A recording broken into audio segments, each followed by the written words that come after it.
저는 31살, 아직 세상 물정도 제대로 모르고 어리다면 어린 나이일 수 있는데 벌써 이 나이에 이혼녀 타이틀을 달고 있어요. 지금으로부터 까마득한 옛날처럼 느껴지는 24살 나이에 결혼을 했었습니다. 당시에 너무 어린 나이에 만난 남자친구와 연애를 하던 중 뭘 잘 몰랐기 때문에 속도 위반 혼전 임신이 되어버렸고 그 일을 계기로 결혼까지 일사천리로 하게 되었죠. 예정에도 없이 빠르게 결혼해서 아이까지 낳고 살다 보니 항상 필요 이상으로 주눅들어 있었고 남편이 저한테 부당한 대우를 하더라도 똑바로 대처하지 못했어요. 지금 생각해도 이불을 발로 퍽퍽 걷어찰 만한 일이 한두 가지가 아닌데 일단 생각나는 대로 하나씩 이야기를 해보자면 첫 번째는 결혼하고 첫 명절날 제가 임신 5개월 차에 있었던 일입니다. 저희 부부는 서울에서 살고 있었고 남편은 남쪽 지방 끝에서 태어나고 자란 사람이에요. 명절 바로 전날까지 남편이 일을 하고 있었기 때문에 저희는 전날 밤늦게 운전을 하고 내려갔고 시댁에 도착했더니 명절날 새벽이더라고요. 임신한 몸으로 차를 몇 시간 동안 타고 내려가는 것도 힘든 일이었는데 막상 도착해보니 시부모님께서는 제가 먼저 미리 내려와서 일을 하지 않았다는 이유로 시댁을 무시한다며 집에 들어오지도 말라고 하셨습니다. 그때 저희 친정부모님이 결혼하고 첫 명절 보내러 내려가는 거라며 시부모님께 드릴 용돈과 한우갈비 세트를 들려보내셨는데 그걸 그대로 갖고 다시 서울로 올라와야 했어요. 처음 겪어보는 문전박대라서 너무 놀라기도 했고 서럽기도 했죠. 시댁에는 발도 들이지 못하고 그대로 차를 돌려 서울로 올라오는 길에 차 안에서 눈물이 났습니다. 그러니까 너라도 먼저 내려가서 차례상 준비하라니까. 서러워서 울고 있는 제게 남편이 타박을 하자 저도 참지 못하고 서로 소리 지르며 차 안에서 싸우고 아주 그냥 난리도 아니었습니다. 결국 그 싸움은 집에 도착해서도 끝나지 않았고 남편이란 놈은 끝까지 저한테 저 혼자라도 내려갔었어야 자기 엄마가 화가 나지 않았을 거라면서 제 탓을 했습니다. 저도 남편한테 지기 싫어서 꼬치꼬치 따지고 대들다가 그날 처음으로 남편에게 뺨을 맞았습니다. 심지어 뱃속에는 아이까지 있는 상황이었는데도 화를 참지 못하더라고요. 24살의 친정부모님 가슴에 대못 박으며 결혼식 하는 날엔 결국 엄마까지 울리면서 하게 된 결혼이었는데 명절에 왕복으로 열몇 시간 헛걸음하고 집에 오자마자 남편한테 손찌검까지 당하니까 정말 서럽더라고요. 남편도 저와 3살 차이밖에 안 나는 놈이라서 그런지 아니면 원래 인간이 쓰레기인 건지 임신기간 내내 태교는 고사하고 걸핏하면 술 먹고 집에서 욕도 서슴지 않았어요. 심지어는 제가 임신 8개월 차 몸이 무거웠을 땐데 갑자기 퇴근하던 남편이 제게 전화를 걸어서 지금 집에 친구가 올 거라면서 제가 있으면 창피하니까 나가서 친구네 집에 가 있던지 아니면 친정 가서 하루 자고 오라 했습니다. 당시 몸도 안 좋고 그 몸으로 어딜 가야 하나 싶어 남편 보고 친구랑 나가서 놀면 안 되겠냐고 말을 했다가 정말 세상에서 처음 들어보는 욕을 먹었습니다.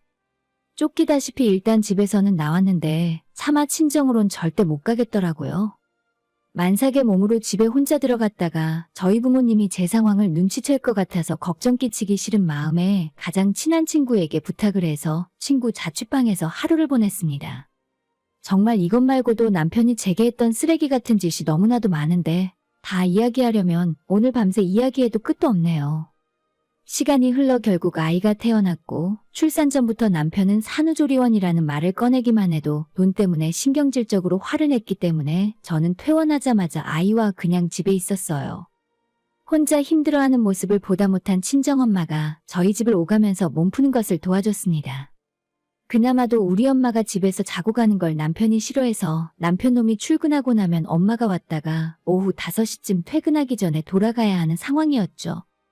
진짜 지금 다시 그때를 떠올리면 남편이 아니라 저 자신한테 너무 화가 납니다. 그때 그냥 화를 내고 끝냈어야 했는데 태어난 아이 때문에 무조건 살아야 하는 줄 알았어요. 결혼하고 맞는 두 번째 명절에는 결국 남편과 시부모의 말대로 갓 태어난 아이를 들쳐업고 혼자 기차를 타고 명절 전날 시댁으로 내려갔어요. 시어머니는 자기가 애를 대신 봐줄 테니 다짜고짜 음식 준비하라는 말에 뭘 해야 하는지도 잘 모르고 친정엄마랑 전화를 해가며 차례상 준비를 어떻게든 할 수밖에 없었죠. 처음에 혼자 준비하다가 오후가 돼서 시댁 식구들이 점점 집에 모이기 시작하니 그래도 같이 할 사람이 있어서 좋았습니다. 음식 준비를 한참 하다가 시아버지가 손님 왔다고 술상 봐오라고 하면 술상 차리고 정작 저는 일하느라 끼니도 제대로 못 먹었어요. 원래 결혼하면 명절마다 이 정도는 해야 하나 싶어서 그때까진 참았습니다.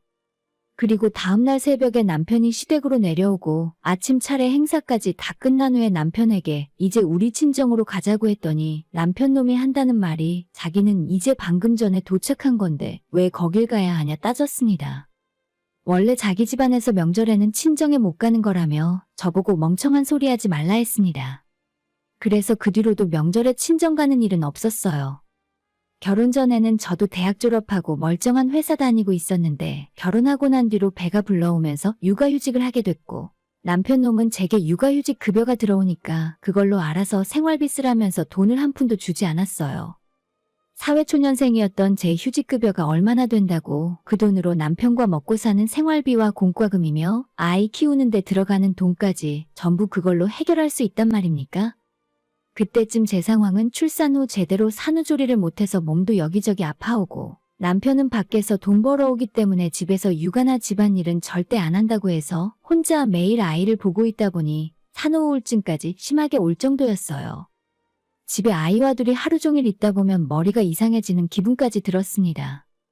제가 힘들어하는 것을 알면서도 남편은 일주일에 며칠씩 친구들과 술 먹고 늦게 들어오고 집에서 아이 우는 소리가 듣기 싫다면서 주말이 되면 혼자 여행도 갔다 오더라고요. 남편 친구들과 클럽에 갔다 온 것을 제게 들킨 적도 있었는데 친구들끼리 즐겁게 노는 분위기를 깨고 싶지 않아서 억지로 갔다는 말을 저보고 믿으라고 하던 놈이었습니다. 결국 저는 우울증이 점점 심해졌고 집에 혼자 있다 보면 안 좋은 생각이 너무나도 많이 들고 이 모든 불행이 아이 때문에 생긴 것 같다는 섬뜩한 생각까지 들었어요. 이대로 가면 제가 미쳐버릴 것 같아서 어느 날 술 먹고 늦게 들어오는 남편에게 나 좀 살려달라고 소리를 질렀습니다. 그런 제게 남편은 드디어 미쳤냐고 하면서 맨날 집에서 아무것도 안 하고 뒹굴거리고 있으니까 우울증 같은 게 오는 거라며 나가서 운동도 좀 하고 친정부모님한테 아이 맡기고 회사에 복직해서 돈이나 벌어오라는 소리를 제게 하더군요. 그 말을 듣자마자 이성을 잃고 남편에게 물건을 집어던졌고 남편이랑 서로 마지막이라는 생각으로 싸웠습니다. 제가 아무리 악을 써도 남편을 힘으로 이길 수는 없었기 때문에 정신을 차려보니 어디에 부딪혔는지 머리에서 피까지 흐르고 있었어요. 태어나서 처음 겪어보는 일에 친정부모님에게 전화를 걸었고 그 길로 바로 부모님이 우리 집으로 달려와서 저와 아이를 데리고 병원으로 갔습니다. 아빠는 화가 나서 남편 멱살을 잡고 욕을 했더니 남편 놈은 듣기 싫다는 듯 그대로 집을 나가서 제 병원에는 따라오지도 않았습니다. 살짝 찢어진 상처라서 병원에서 이마 봉합 수술을 하고 퇴원할 수 있었고 부모님과 함께 친정에 가서 당분간 지내게 되었어요. 남편과 이혼할 생각으로 아이와 함께 친정에서 쉬고 있었는데 3일쯤 지났을 때 남편이 친정으로 찾아와 저희 부모님께 죄송하다고 하면서 다시 잘 살아보겠다고 빌었습니다.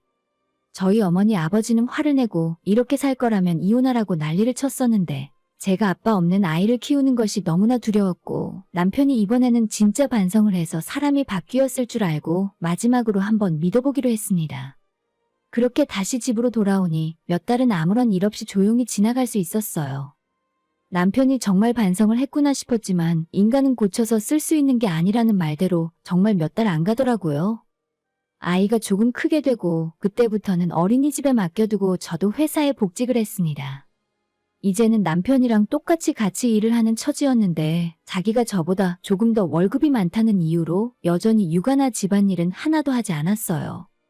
그렇게 자기가 돈이라도 많이 벌어오면 생활비라도 많이 줘야 하는데 한 달에 남편이 제게 생활비랍시고 주는 돈은 겨우 50만 원이었습니다.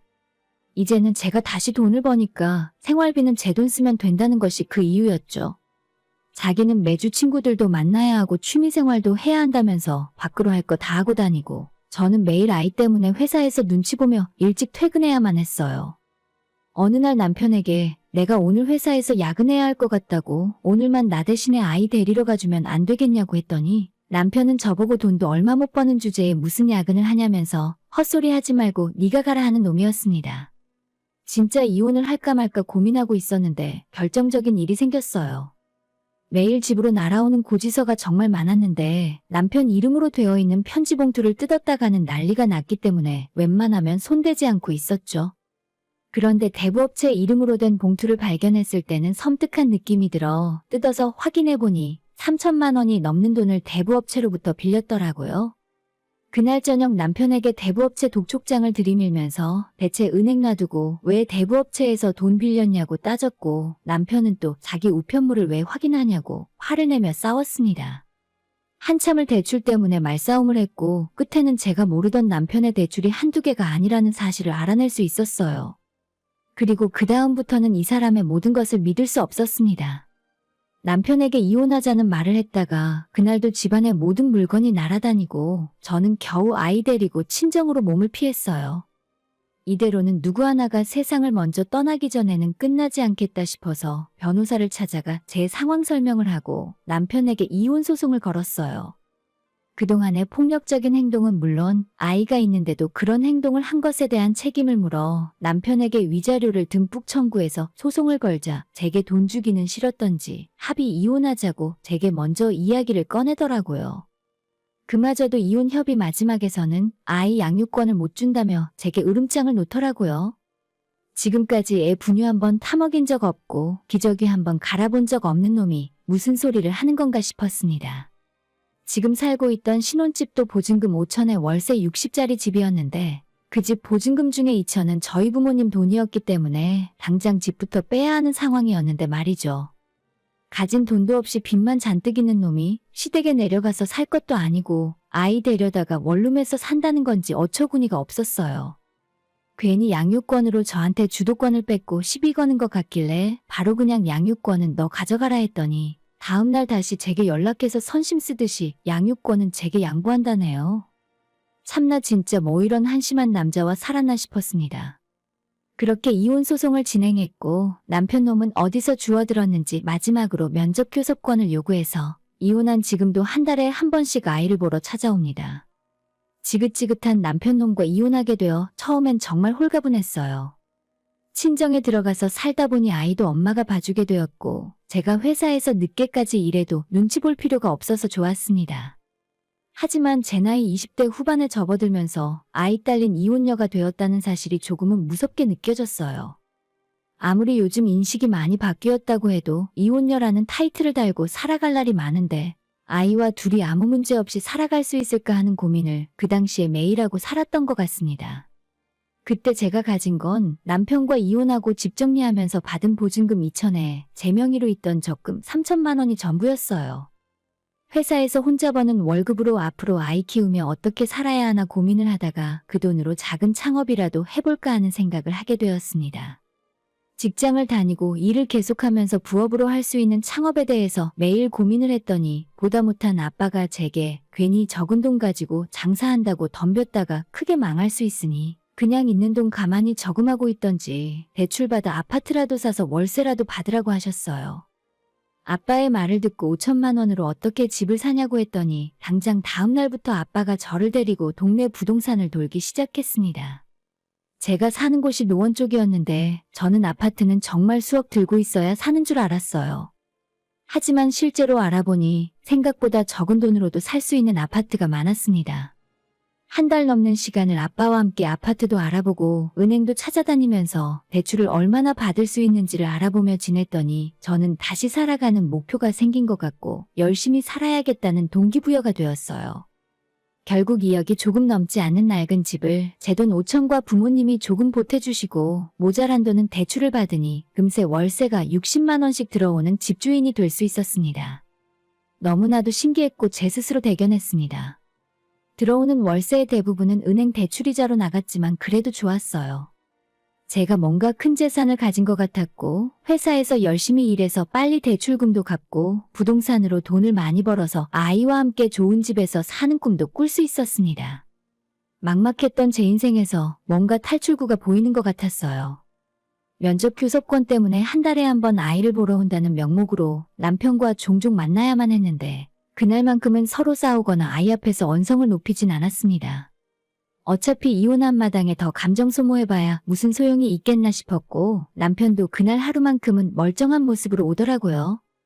그래봤자 더 이상 서로 부부로서의 감정은 남아있지 않아서 아이와 함께 만나 이런저런 이야기를 나누며 시간을 보내곤 했는데 아이를 통해서 제가 아파트를 샀다는 말을 들은 남편은 저를 비웃었습니다.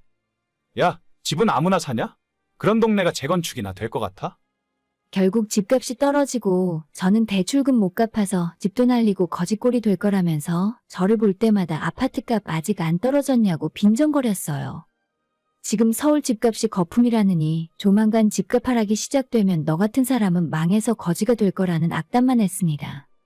정말 인성이 어디 안 가는구나 싶었지만 저도 그냥 어디서 개가 짖는구나 생각하고 듣는 둥 마는 둥 한 귀로 흘렸습니다. 그런데 제가 노원에 아파트를 샀을 때가 약 3년 전이에요. 노원 부동산에 대해서 아시는 분들은 알겠지만 제가 집을 사고 몇 달 후부터 아파트 값이 조금씩 오르기 시작하더니 결국 작년에 원래 샀던 가격의 3배가 되었습니다. 저는 부동산 같은 건 잘 모르고 그냥 매달 월세 들어오는 재미로 살고 있었는데 하루아침에 부자가 된 것 같은 기분이 들더라고요. 이때까지 열심히 회사 다니면서 은행 대출도 다 갚았기 때문에 기분이 더 좋았죠. 아직까지도 저는 부모님 집에서 아이와 함께 살고 있는데 매일 아침 출근을 하면서 멀리 돌아와 제 집 앞 부동산에서 오늘은 아파트가 얼마인가 확인하는 것이 사는 낙이나 마찬가지입니다. 사실 따지고 보면 집값이 올랐다고 해도 팔아야 내 돈이라서 실제로 제가 손에 쥔 돈은 하나도 없어요. 그런데 작년에 한참 집값이 절정을 찍고 있을 때 남편이 하는 행동이 조금 달라졌어요. 아이한테는 관심도 없고 만나면 자꾸 제 집값이 얼마나 올랐냐고 물어보면서 자기가 요즘엔 나이 먹고 철이 들었답니다. 그때는 내가 참 아무 생각이 없었던 것 같아. 나 이제는 철들었고 기회가 있다면 다시 예전으로 돌아가고 싶다. 뜬금없이 몇 년 전에 저한테 못되게 군 것이 미안하다고 사과를 하기 시작했어요. 이미 이혼한 지 몇 년이나 지났는데 남편의 시커먼 속내가 너무 뻔하게 보여서 웃기지도 않더라고요. 제가 열심히 회사 생활하며 집대출금 갚아가며 사는 동안 이 사람은 어떻게 살았는지 조용히 지켜보고 있었는데 전혀 바뀐 것이 없는 놈이었습니다. 버는 족족 돈 모을 줄 모르고 펑펑 써대기만 하고 매번 저를 만날 때마다 명품을 샀다던가 차를 바꿨다던가 자기가 돈 쓴 걸 자랑하느라고 정신이 없었습니다. 저랑 결혼 생활할 때 타던 차도 새 차로 산 지 겨우 2년밖에 안 됐었는데 더 늦기 전에 외제차를 한번 몰아봐야 한다면서 분수에 넘치는 차를 사서 몰고 오더니 저와 아이를 옆에 태우고 드라이브도 다녀온 적이 있었어요. 그 차에 타고 있는 내내 전 남편이 멋져 보인다기보다는 너무 한심하고 불쌍하게까지 느껴졌지만 이젠 이혼한 사람인데 어떻게 살던지 말던지 제가 상관할 일이 아니었네요. 남편이 제게 말은 안 했지만 사실 주변 사람들한테 남편의 소식을 다 들어서 알고 있었어요. 원래 다니던 회사에서 윗사람에게 성질 부리다가 왕따 당하고 결국 그만뒀다고 들었습니다. 사지멀쩡한 사람이니 바로 다른 회사에 취직했는데 예전 다니던 곳보다 월급도 적고 회사도 훨씬 작은 곳이라고 해요. 저한테는 자존심 세운다며 자기가 잘렸다는 이야기도 안 하고 있었지만 예전부터 알고 있던 사람들한테 이야기 다 듣고 확인까지 된 이야기입니다. 한참 제 앞에서 자랑하던 외제차도 어느 순간부터 안 보이는 걸로 봐서는 결국 차 하나도 유지 못하고 팔아버린 것 같았어요.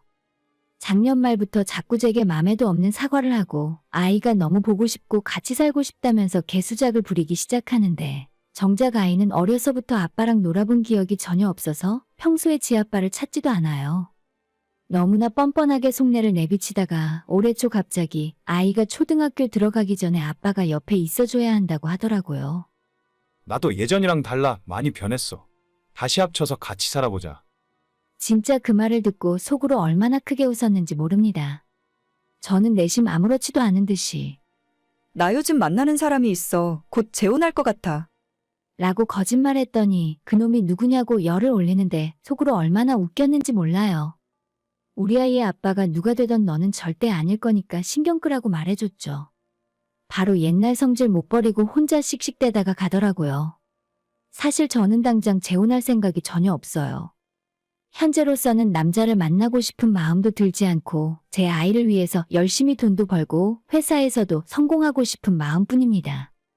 스스로 혼자 살 수 없어서 남자를 만나는 게 아니라 언제라도 저와 아이를 진심으로 사랑해주는 사람을 만날 수 있다면 재혼을 할지 말지는 그때나 생각해 보려고요. 저와는 반대로 점점 밑바닥으로 떨어져가는 전 남편의 모습을 지켜보는 것도 참 즐거운 일인 것 같네요. 본인도 창피했는지 요즘은 연락이 통 없는데 이대로 아이와 제 앞에서 사라졌으면 좋겠습니다. 오늘의 사연은 여기까지입니다. 구독과 좋아요, 알람 설정 부탁드려요. 다들 행복하시고 좋은 하루 되세요.